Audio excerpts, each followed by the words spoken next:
اللہ نے جب یہ کہا کہ هو الذی خلقکم من نفس واحد وجعل منها زوجها لیسکن الیہا، وہ اللہ ہے نا کہ جس نے ایک شخص سے پیدا کیا، اس کا جوڑا بنایا تاکہ تم راحت حاصل کرو۔ خواتین و حضرات، میں نے اکثر شادیوں کو اب دیکھا سنا، مجھے افسوس سے کہنا پڑتا ہے، میں ان سے سوال بھی کرتا ہوں کہ یار تم نے فتنہ و فساد کے لیے، لڑنے جھگڑنے کے لیے، یہ جو صبح و شام کے گل و شکووں کے لیے ایک دوسرے کو پیدا کیا تھا یا ایک دوسرے سے بیاہ کیا تھا؟ انتہائی بدقسمتی کی بات ہے کہ آج کے زمانے میں کوئی گھر بھی ان قسم کی حرکات سے خالی، جب ان سے زیادہ کچھ پوچھو تو کہتے ہیں اس سے ٹیسٹ آف لائف۔ خواتین و حضرات، this is not the test of life. Test of life کی بھی میں آپ کو باتیں بتاؤں گا، مگر صبح و شام کا لڑائی جھگڑا فتنہ فساد از not the test of life, بلکہ سکونت، امن و سکون از دی ٹیسٹ آف لائف، جس کی طرف خدا اشارہ کرتا ہے اور فرماتا ہے کہ میں نے تمہیں پیدا کیا تاکہ تم ایک دوسرے سے تسکین پا سکو۔ بہت برا حال تھا خواتین کا اسلام سے پہلے، اسلام کے بعد ان کو اتنے اختیارات اللہ نے بخشے کہ بہت سارے جو مفکرین ہیں مغربی دنیا کے، جو بڑے بڑے مخالف ہیں خدا اور رسول کے، وہ اس عمل کے بارے میں کہتے ہیں کہ اسلام نے اتنی برتری بخش دی عورت کو۔ اسلام سے پہلے ایک دو مثالیں ہیں کہ عورتوں کو ایام حیض میں وہ بکریوں کے باڑے میں بند کر دیتے تھے اور وہ حال کرتے تھے، جانوروں کی کھالوں کے ساتھ ان کو رگڑا جاتا تھا، زندہ جانوروں کی کھالوں کے ساتھ، اور وہ جب وقت پورا ہوتا ہے عدت کا تو وہ پیچھے پھینکتی تھی مینگنیاں۔ تو جب ایک خاتون آئی حضور صلی اللہ علیہ وسلم سے کہا کہ میرا ہسبینڈ میرے سے زیادتی کرتا ہے، یہ معاشرہ، تو آپ نے فرمایا آپ وہی ہو نا جو ایام عدت میں وقت گزارنے کے لیے مینگنیاں پیچھے پھینک دیتے تھے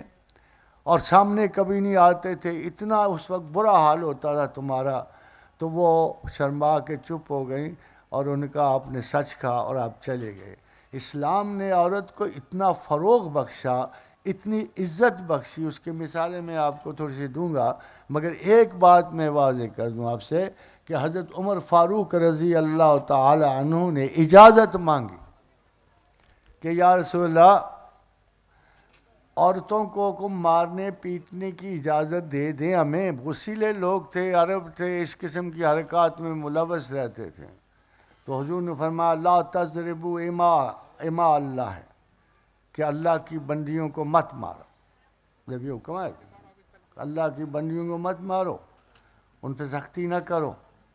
اب وہ تو چلے گئے، وہ ایسے لوگ نہیں تھے بات سن کے عمل نہ کرتے۔ پھر تھوڑی دیر کے بعد اصحاب کو اور آگے ان کا یا رسول اللہ آپ کی اجازت کی وجہ سے عورتیں ہمیں مارتی ہیں اب۔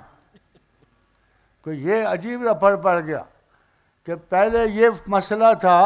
کہ مرد عورتوں کو مارتے تھے، جب حضور نے فرمایا لا تضربوا اماء اللہ کہ اللہ کی بندیوں کو مت مارو، تو وہ تو مارنا بند ہو گئے۔ تو مرد شکایت لے کے آئے کہ یا رسول اللہ اب عورتیں ہمیں مارتی ہیں۔ آپ نے فرمایا اچھا پھر مار لو تم بھی، یعنی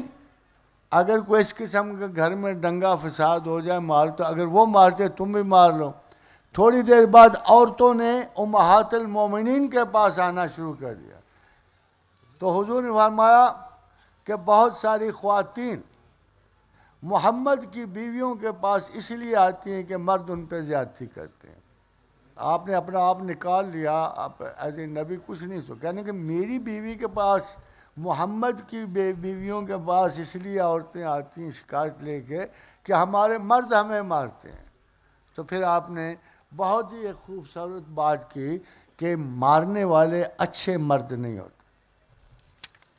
پتہ نہیں خواتین یہ